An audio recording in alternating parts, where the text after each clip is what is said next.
Hello everybody, my name is ANDAY and welcome to another reaction video. This is not reacting to a video, but rather a show, a very good show called LEGO Ninjago Dragons Rising Season 2. Now, last episode we had a lot of lore related things going on with to do with the wolf masks, the shatter spin, and stuff to do with the blood moon on the Forbidden Five. So other than that, not much else happened. But like it is very interesting to see what they could expand upon. Like what does all this mean for our characters? Like what happens if one of our people put on the mask? Do they permanently stay bad, or what is it? What does that mean? What will happen if say they give one of the masks to our main characters? They put it on. Like, what would that be like to them? Would that change their perception on everything? Would that make them permanently bad? What does that mean? Like, specifically in terms of what is the goodness that everyone has in people? Is it like your morality? Is it like, you know, the like in their perception level, like, the innocence of your soul? Who knows? But I am very interested to see what they do with that. So, already episode 3. So far, the season's been really good. Very fast paced. Not really much time wasted. And honestly, though, like even though it is like that, I'm much more relieved that the episode list is like 20 episodes. But the real thing is that it's in 2 parts, right? So there's season 1 had part 1, 10 episodes. Part 2 also 10 episodes. So in total, we had 20 episodes, right? And I love that much more because it gives us so much more room to breathe, so much more stuff for things to be happening, a lot more longer than say a 10 episode season. Or well, it's, I don't know, I'd probably have to do it's not the same, but like where they used to have not even 30 episodes. It was like rare that a season would have, like, just the old Wild Brain era would have a 30 episode season. Not even just one season, or not even just all the seasons. It was only like 2 that I think of. The Ice chapter, Fire chapter, and Crystallized, when they had the 11-minute episodes spanned out to 30 episodes. And to be honest, that seems like a better deal, but at least how it's portrayed. But from what it seemed to be, they didn't have enough time for certain things in those episode lists, so that's why, despite them seeming to have a lot of time, it still wasn't, essentially, they couldn't write a way to make it make sense. Anyways, I think I talked too long about whatever else random. What I was going to say is I like the episode lengths we're getting. Like, for sure. Give more time spent to these instead of, whatever the coming. Like, you just really, like, okay, back then it used to be 10 episode lists. Like, okay, fine, I guess. And, like, when you're a kid, like me, watching this on a Wednesday, you didn't know how it was, right? You didn't know, you didn't count how many episodes there were. You were just tuned in for the newest episode on Cartoon Network on Wednesdays. But yeah, when you look back at it, there's a pretty short amount of episodes, and that is because probably to do with scheduling, all that. They have to meet a runtime. They have to all those things to do with managing a show. But here now, because it's for Netflix, they have a lot more things to do, a lot more time. So based Ninjago, new Ninjago, based Ninjago Dragons Rising. You know what? They deserve that much. Anyways, I think I talked about everything else. Now let's get into the episode. I think I've talked enough about whatever random things that come across my mind. Let's see what this episode is about. It does not have the title, so it's fine. I'll find the title and put it on the video. It's probably something cool like The Search for the Dragon Master or something like that. Anyways, Let's get into the episode. This is Lego Ninjago Dragons Rising, episode 3 of season. Okay, but it has Lego Ninjago Dragons Rising E3 episode 3. Awesome base, guys. Good job. Very well done. Okay, I cut that out, but it's bros. Ooh, he's so cool. Also, good episode. Whew. Wow, a lot to think about with this one. Okay, so it was true that the last one was pretty lore heavy in like explaining what these things, what the threat is, right? Explaining what the overall like, threat is with the wolf masks, shatter spin, cinder, and the forbidden five, the blood moon, all that. This one was like recent, in a sense, like recent like recent information on what is going on.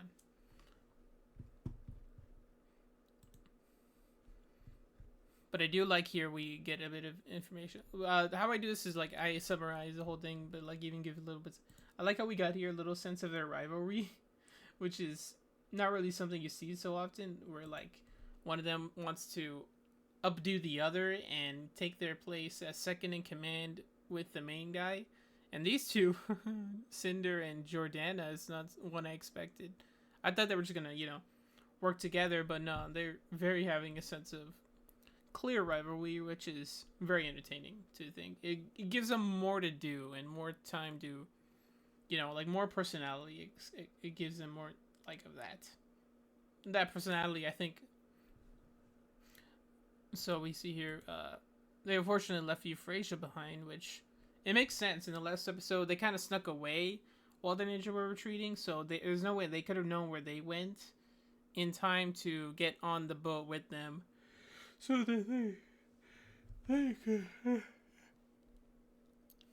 they could make their way back. So yeah, that makes sense. And also the Vengestone medallion that was in the archives. That's interesting. I guess that makes sense. The Vengestone wasn't mined from Ninjago. It was from the Cloud Kingdom, which is different from Ninjago. Adjacent. Actually, wouldn't that make sense if the FSM for Spinjitzu Master created the Cloud Kingdom? Would that make sense? It's like parallel to Ninjago in a sense, and it has humans too. Because, like, really it's like a bunch of floating, like, lands. And it was, if you remember that one season, okay, this is a deep cut semi, but if you were there way back when, in the season of Possession, there was this giant, like, mountain that reached pretty much the heavens. And when you go there during a certain time or whatever, you reach into another dimension, or essentially realm. And this other realm is this Cloud Kingdom that, what, at least the time back then, used to be, oh, if you write down everything, it's fate, it's fate. These people decided everything, decided Illy was a green ninja. They're essentially playing a higher role than what would it be the case. But at least, there was into question, but the thing that wasn't in question was the sort of sanctuary, which, that one clearly having future vision, except for Onis, because Onis are just chill like that. But yeah, so those back then we saw like, oh, this place is probably way more mystical and way more like, this could have some problems, like, because like why wouldn't they write things to be just going easier? But it's made very clear now that, at least for them, at least they're not having a good time because they're kind of hacks. A certain perspective. But yeah, so like it is interesting to see that apparently they're going to use them for more than what they seem to be, because there's this motor essentially that was in the Cloud Kingdom that says that, okay, it takes them somewhere specific, but you just let them drift wherever they are in that realm. So like whatever realm it was like a planet with just a sky and nothing. Hold on. Okay, hear me out. What if the Cloud Kingdom realm, right? was like an adjacent Earth. You know what I mean? Like its own world, and they were just way too up in the sky to really see what was down there. It's like giving me, what is that one movie? Freaking Astro Boy. Where it's like, oh, they're up in the sky and we don't really see what's down there. So because we're up here, it's all that. Well, I mean, like, actually though, they have to have known something, because otherwise, where are they getting all their resources? It's not like, okay, hold on. I'll probably have to go back and probably see how big Cloud Kingdom actually is, because something tells me it's a lot bigger than this little pocket we see here. Because, I mean, to be fair, it is pretty big, but it's not like massive, massive. At least from how it was in the show, I believe, because it's different in, or how in the show, how different it was back then compared to now. Because I'm pretty sure it had a different size. It was like much, much bigger. Okay, that's fairly sized. I don't know why I'm thinking if it's incredibly small. It's only a few islands. It's a pretty decent size. But I don't know. I think I'm different. I'm thinking of something else. Maybe it's because they didn't animate a lot of things here. Because, like, think about it. If you're living on an island in the sky, right? Not even just an island. It's just a bunch of floating, like, landscapes with buildings built upon and then carved into the stuff going on around. So, like, where are you getting your resources? You know? You need food, you need water. There's no pools around, I don't think. You need food and water and building materials, I would guess. But, like, you know, there isn't much going on here. Sure, you could say, oh, back then they just wrote their own water or wrote their own food or some crap like that. But, yeah, like, where do they get their stuff is an interesting question, I believe, that will probably not be answered. At least not in this season. Because there's more stuff going on. I know about yawning today. Okay. Yeah, that is interesting. So, we also get this bit where, Kai is venting out his frustration, which is neat. We see Kai being the hothead that he was claimed to be. But, now it's all going full wrath from TMNT, who you could say he was loosely inspired by. We also this moment where Aaron is training and accidentally knocks the punchy bag off. That was neat. Cool here using his Spinjitzu. Which, sure, you could say, oh, it looks kind of like Shatter Spin. But no, it's different. It is pretty different, but, like, structurally, it looks very similar. It just doesn't have the big whirlpool all around. That's a good frame, actually, the one that I showed right here. With the kick going on way back. Look at his leg, it's so stretched. I love it. I love the animation. The animation style is clean. But I also like this one part here where it shows, okay, Lloyd is out here meditating so he can learn more about the dreams he's having. And this frame is really, really good, especially with the time skip that we see. Not even time skip, just a progression of time going on back there with the clouds moving and the lighting change. Oh, that went so hard. And not as hard as this one scene where, okay, first of all, I don't know if you'll hear it unless you're wearing headphones, but if you're wearing headphones and you hear this thing going on, you could hear the fly going in around your ears just like it is in IRL. With gnats and such, those are the worst things ever. And like, man, I can relate to Lloyd so hard right here. But I don't know. Maybe it's to do with Frohickey and his swamp suits.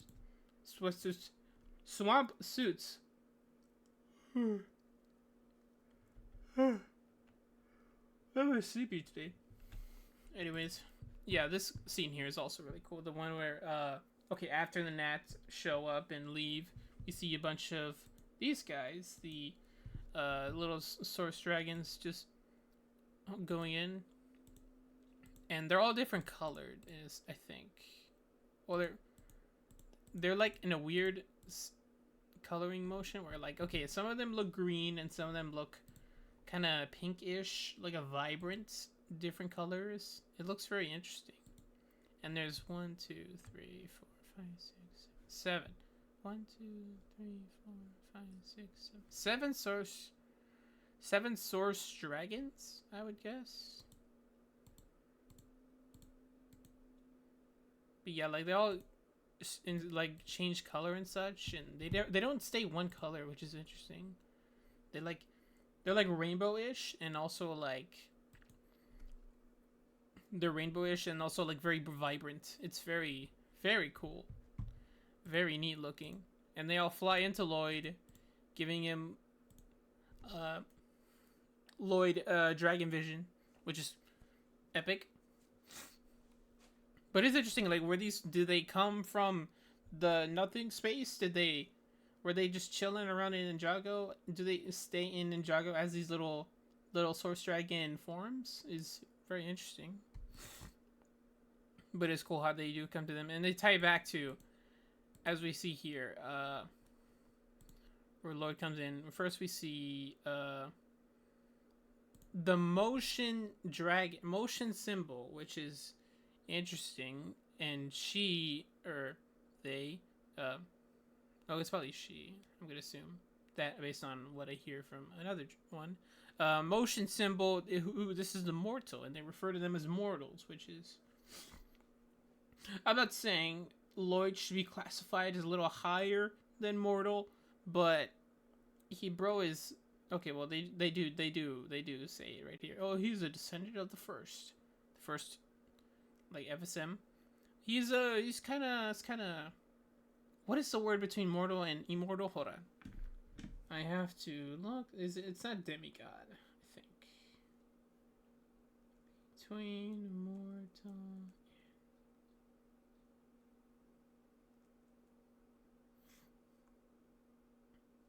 Mortal means something which is subject to death, e.g., humans, other living creatures who are also subject to death. The immortal, on the other hand, is something which will never die, i.e., which is eternal. Okay, great. Oh wait, he's half mortal. That's the word I was looking for.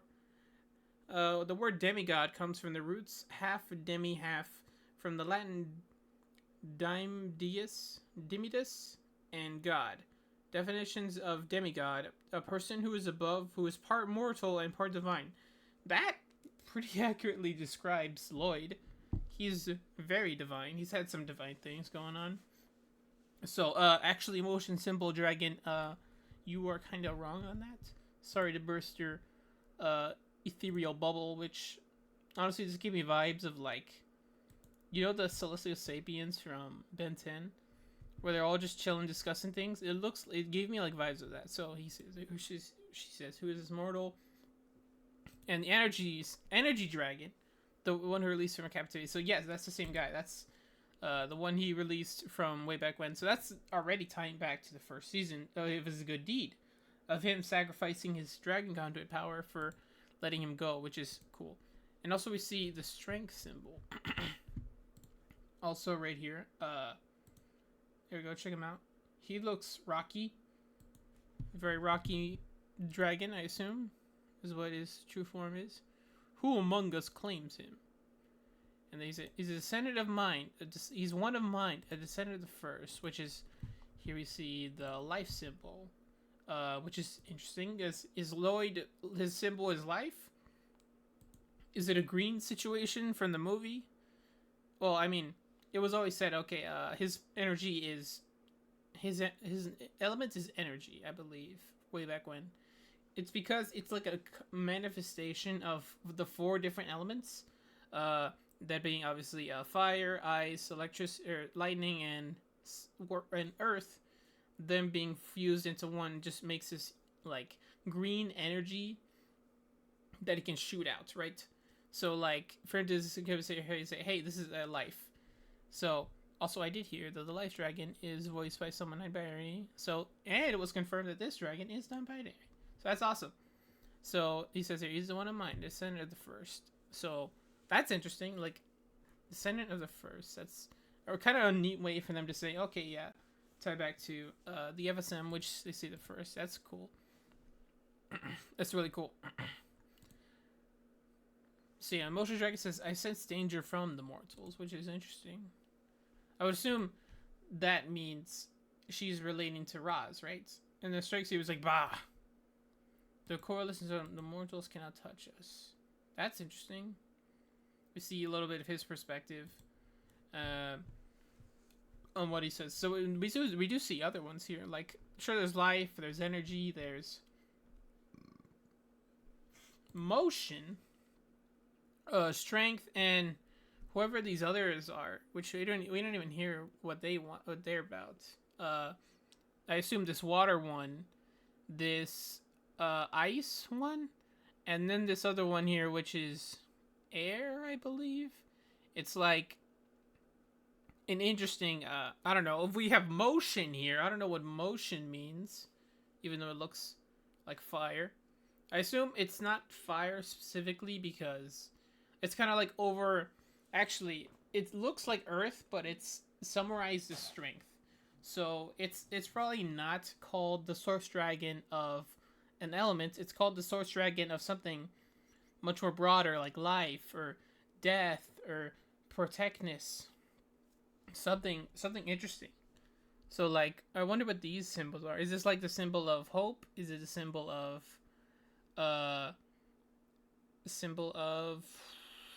coolness? Symbol of smarts? Symbol of what's another word? What's a good word? Symbol of intelligence, wiseness, senses, sixth sense, the sixth sense that Zane used to have before they retconned that out. And yeah, this other one here, air. Like, what would air symbolize? Freedom, the elemental master of freedom. Is that good? I don't know. We have motion. Does motion count as freedom? Freedom is essentially not being hindered by not hindering their motion. So freedom is probably not that. But yeah, like, it is interesting how they're not the Source Dragons. They're not like over one broad element. They're like a much deeper classification of something, which is very interesting. It does give us a little bit more on what they are. But I like how they have this little, like, essentially like a higher being sense of them just talking amongst one another. It goes to show, like, even with the FSM, presumably not even gone and lost his power. He's kind of just chilling in his own realm, not his own realm. Presumably the departed realm, or like an other higher plane of existence that we don't know. But like, well, these guys are just here chilling in the overspace, essentially, in a realm that is unseen by the convergence. The convergence. What is it? What they literally just said the name. The merge. The merge that we don't even know, like, what this is about. So like, are they the new overseers now? Do they listen to the FSM from time to time, or are they higher than the FSM? I would assume they're kind of higher than the FSM because there are a bunch of them, and they were asked by the FSM for help to stop the merge. So it's kind of a little hey, they kind of needed their help, so they're kind of higher now. Yeah, he was a conduit for his unbridled energy by energy. And he says, a motor exposed directly, the effects could be profound. That is interesting. And says, you know, energy immortal. He asks for help. That is true. He's definitely not an ordinary mortal. But yeah, the dragon of motion, which is fire. What's visually looking like fire, which is interesting. So, and also I didn't even say directly, the energy, the dragon of energy was lightning. And his symbol here looks to be lightning, which is very cool. It's very neat. And it makes sense because he was used by Roz to power the energy in freaking Imperium. That makes sense. That dragon was caught specifically because he's the dragon of energy. So, like, you know, that was thought out. That was well thought out. And yeah, it says here, we do not involve directly in mortal affairs. He has to reconsider because he was literally caught. Which, I'm very interested to see how that Yeah, he's in his debt, and then perhaps we all are, which is interesting. We shall start on a path. The journey must be his own. So it is interesting they say, like, okay, we'll give him visual clues on where to go, on what to do, who to see, which is really cool. It goes to show their level of, really just level of high knowledge, you know. And also, they made him floaty while he was in during the dream, which is really cool. So yeah, they go. We see over here Kai checking out Wildfire, which is sweet. She's literally his daughter, and telling her, "You gotta stay here with Heatwave, and freaking me out." And we see when they go into the bounty, they're in their climber suits. That's very cool. It makes sense for them to change for this mission, and sure, I kind of wish they gave a little bit more emphasis on, hey, they're in their new suits now. It should be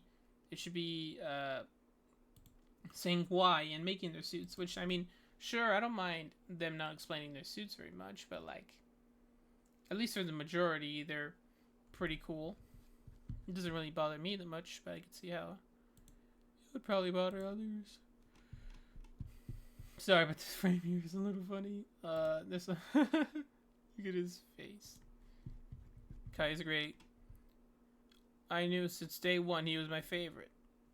And by day one, I literally mean that one night in 2001, or freaking 2001, 2011. So here we see Jordana back in the thing, and she has this orb, which is, it's all purpley and such. It looks very cool. So what is this orb she ponders? I'm very interested to see. And then she claps back saying, hey, she learned much about the Hidden Scrolls, and talks herself up compared to Cinder, which is funny because, you know, Raz is still like, yes, keep doing it, keep obeying to this plan that I have, which is like, sure, he doesn't really care much. I'm very sure he doesn't care about their rivalry, but it's just like, as long as you get work done, it's okay with me, which I could very much see it being in personality. It's like an exit immediately, which they do say here with them. There's a motor that makes the islands separate, and then also we also see a part of the separate land right here. You can just, it falls off, right? But then it floats up. So it is interesting to see there is a part of the land itself that floats. So it's not like if a rocks is broken apart, it'll fall around completely. Okay, I say that, but a little rock just fell off. So it has to be like a substantial, like a good substance of land. And then here we see, it was literally just the little head base part. It's separated from the rest. So like, it is interesting. Because so like, it says there's a motor inside of it. So like, maybe a part of this was sent to go to like specific coordinates in the world. So like, that is interesting. I'm wondering if we'll learn more about it. So yeah, they're talking on the ship. Loyal decisions. Nora says she believes in them, and for them to count on these kids, which I get that, yeah, for real. The younger ones, they were great, awesome. Then we see her the engine sneeze, and then Wildfire somehow manages to come along, which they really emphasize how hurt she is. But every time she takes a step, you hear the crack noise. Just, ugh. It really sounds like it hurts. And I like how Kai says, you know, you should stay the ship. But it's very sweet, because while he is mad, he still very much cares about him. Like, literally, she's his daughter.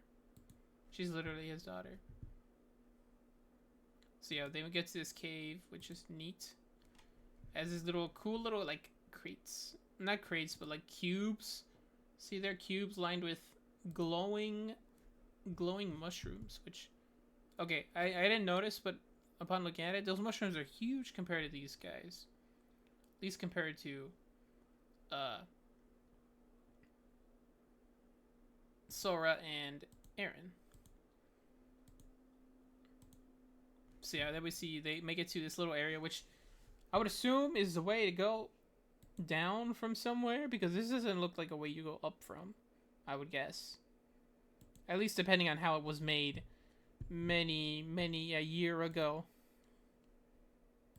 which is say, okay, you go up there, and then it says, okay, let's fly the ship up there. But the issue is it being too big. But we see here, learn that apparently there were other ships too. We see, hold on, we get a better view, but here's one for right here. Like, does this mean it was underwater with these other flying ships also? Hold on, we get a better view. Here we go, yeah. Here, let's see. Here. So these are like 3 ships. Was this whole place underwater? Or were these also flying ships? Anyways, we see them use their grappling hooks, which is very cool. It literally just pays off to what Lloyd said earlier this season. He wants to get a grappling hook too, because it's so cool looking, and because it's so useful. And honestly, these look really, really cool. They're like literally just moving around like Spider-Man, and it looks really sick. Especially if you're saying, oh, it's powered by their elements, and it makes sense because they didn't give Aaron one because he literally has his grappling hook. He doesn't need this because he has his own thing, and it works because these are powered by their elements, and he doesn't need one because he doesn't have an element, which is very neat. It's very cool.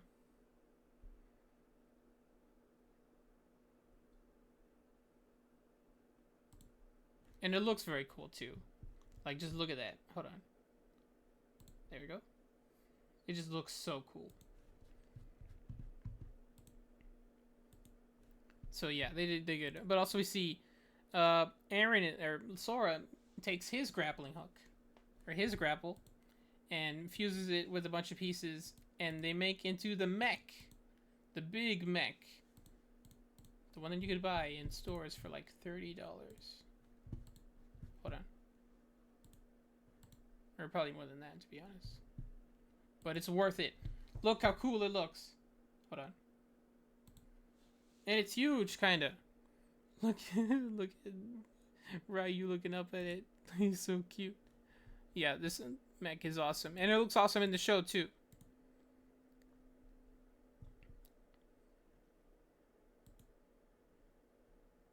I like how they make use of it here. It's like shown. It's also a climber, and it's used to pick up.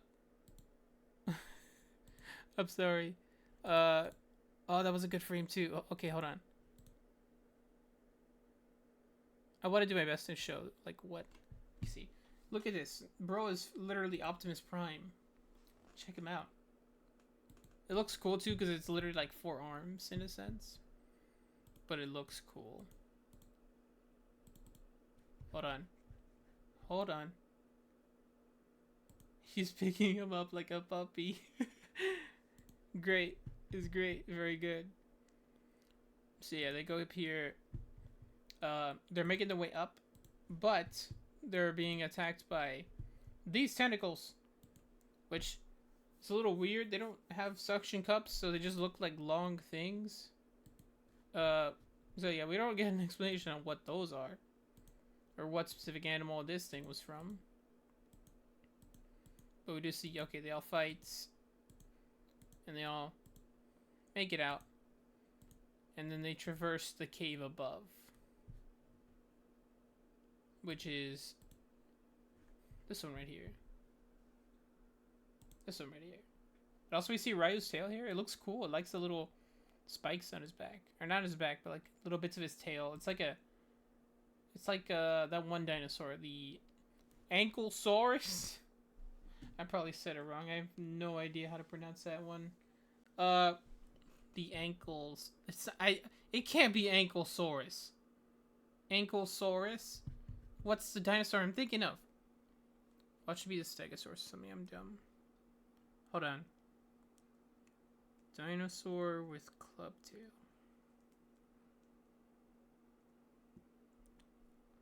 The Ankylosaurus. Huh? How do you say Ankylosaurus? Hold on. Hold on. Come on, there's no text-to-speech. Hold on, I'm figuring this out. Okay, I don't care.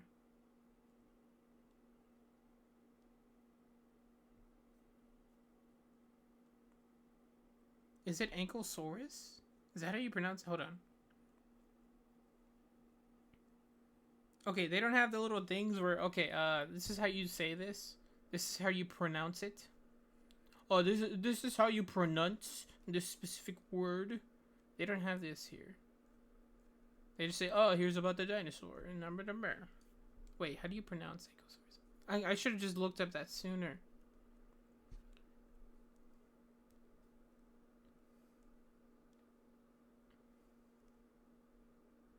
Pronunciation. Ankylosaurus.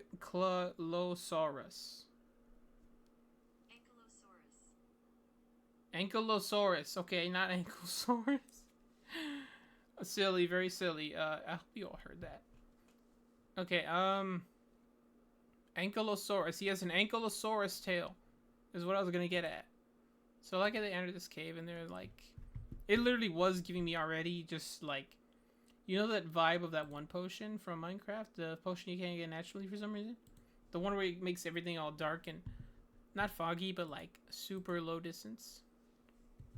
And I like how even when he says, okay, here, let's light the way with this one, it still goes out because it's not a literal fire. It's like not a literal darkness. It's a darkness within their mind, essentially. And it looks really neat.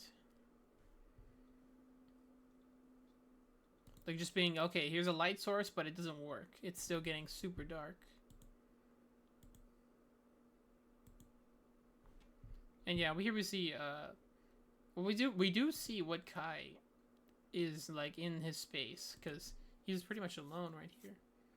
So like we don't know what he saw though.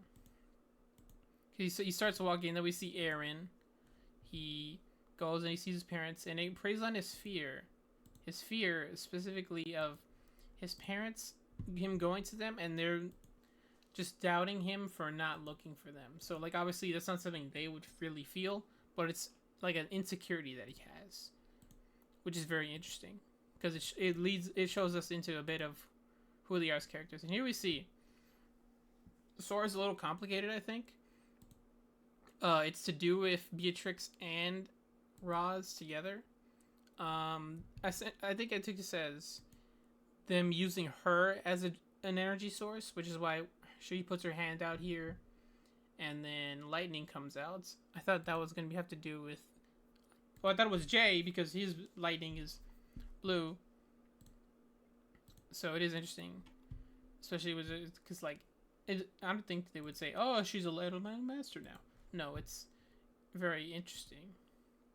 But also we do see, like, there's a little bit here where her hand comes out of the thing. I would assume it would be her hand and not the hand of anybody else because, you know, it's her hand. She has gold on her hand, which, who else's hand would it be? I don't know what I was thinking of when I said, hey, whose hand is that? It's her hand, obviously. So, and here we have Lloyd. We see Master Wu, Sensei Wu, for the first time, and he looks great, I think. They did fix his design, which I'm not gonna say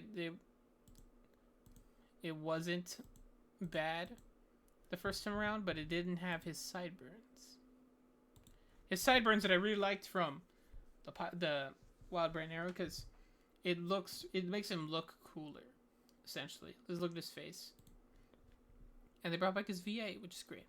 Which actually, now think about it, I think he does voice the Energy Dragon. So, hearing the voices side by side, it does kind of feel the same way. So yeah, here his insecurity is a lot deeper. Him saying he's not a good leader, and both him and Roz coming in here to say he's not enough, which is insane. Like, just look at this. It's like so crazy to see, you know, how much of an impact this has had on him. Because, you know, bro's been through so much, and he's saying like this here. You're not enough. You will never be a good teacher for them. Because, you know,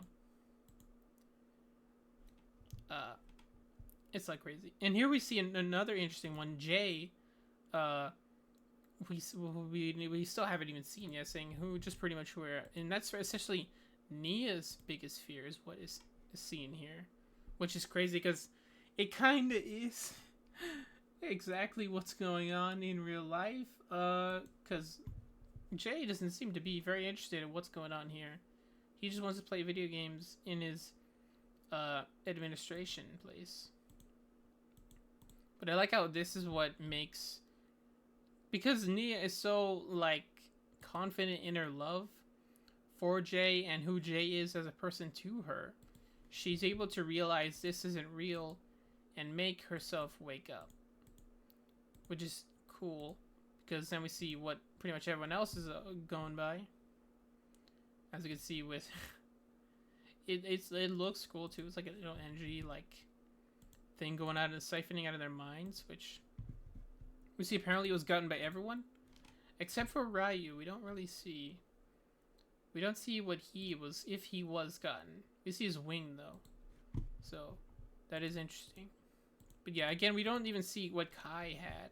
We don't see specifically what his thing was. So like, it's very interesting to see what could that be. What there's probably, you know, they probably didn't want to have it be okay. This is something specific that we don't want to show because we're running out of time. We need to have these characters specifically to get the point across. But yeah, like, what does that mean? Like, was it something to do with the team? Was it something to do with itself? Was it something to do with the sister? What's insecurity does Kai have? So that's very interesting. It could have been cool if they wanted to expand upon that. Okay, never mind. Yeah, it was Ryu did got too. Hold on. I didn't even notice that. Yeah, poor Ryu. What did Ryu see? Him still being a little baby dragon, not doing anything? I know Wildfire obviously got too when they say. But this thing that feeds off of them is literally creepy. If you can see right here, look at that thing. It's like a Sonic villain. To call out back to what's his name? Freaking Doom or something like that from the first season, the thing they raided the Clown Kingdom. Call back.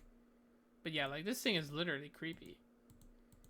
This tentacle squid monster, floating squid monster with teeth and an eye, able to go into your head and make you have your worst fears, worst insecurities, something like that. And Nia's response is great. What even are you? Which is, you know, like, that's a literal response. Like, what the heck is that? And I like how she looks and like, oh, how did she get out? You know? Then she blasts him with water and it makes him go away. Which is based of Nia. Very base Nia.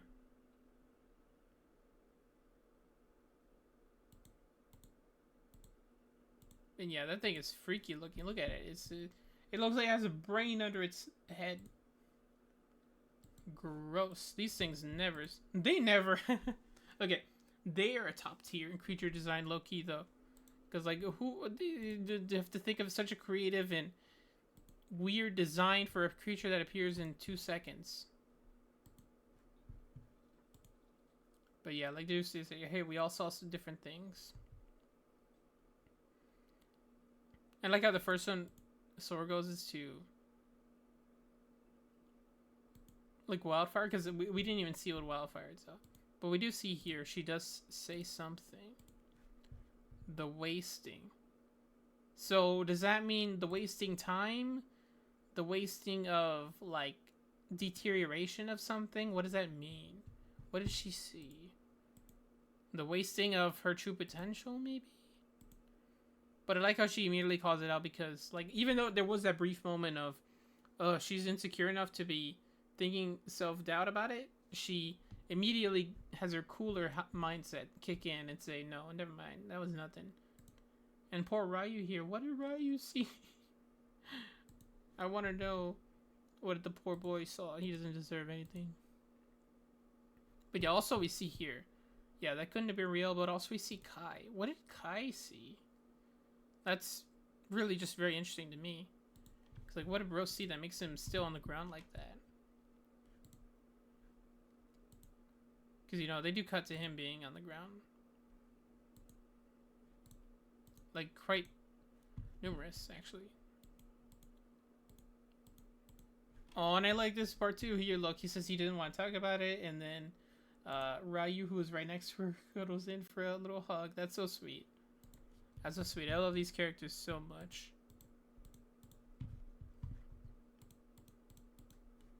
Yeah, and I like how...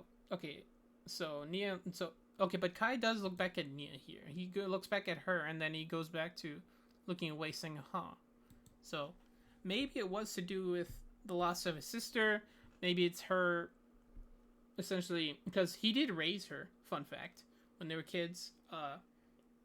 He literally raised her when she was just a baby, and he was like a kid. So they grew up on their own, essentially. So, like, maybe it's to do with him losing her permanently. Maybe it's to do with her running off and never seeing him again. Maybe it's him being separated from her from a long time ago. But yeah, I like how even though, you know, all these ninja, they can walk on their own, but Ryu's still there to carry what... Ryu is still there to carry Wildfire, which is nice. Is nice, great. So yeah, there's a leap of faith, Spider-Verse moment, and they make it to the temple, which it looks really cool. I like how it's essentially dragon-esque, even though this bit's there. They kind of look like snakes, which is neat. But also we see this guy, Egalt, the Master Dragon, and I'm gonna be 1,000,000% here. Depending how cool he is in the sets, or how cool he is here in the show, that will completely determine my view on if, rather, I'm gonna buy a set. Because, I mean, he looks cool in the set, to be honest, and he looks cool here. I don't know why he doesn't have his hat on for right now. He makes him look super bald, low-key, though. But, yeah, I'm gonna be 100% honest. It really depends on me, how cool he is in this show. Is if I'm gonna get a set. It is neat here. How is it? Oh, does he have blue fire? Does he have electricity breath? Does he have blue electricity breath like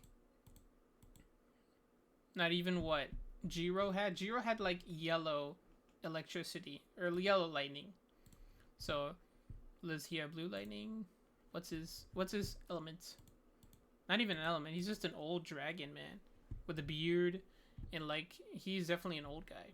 Old dragon man, which I'm pretty sure he talks to. I heard his voice.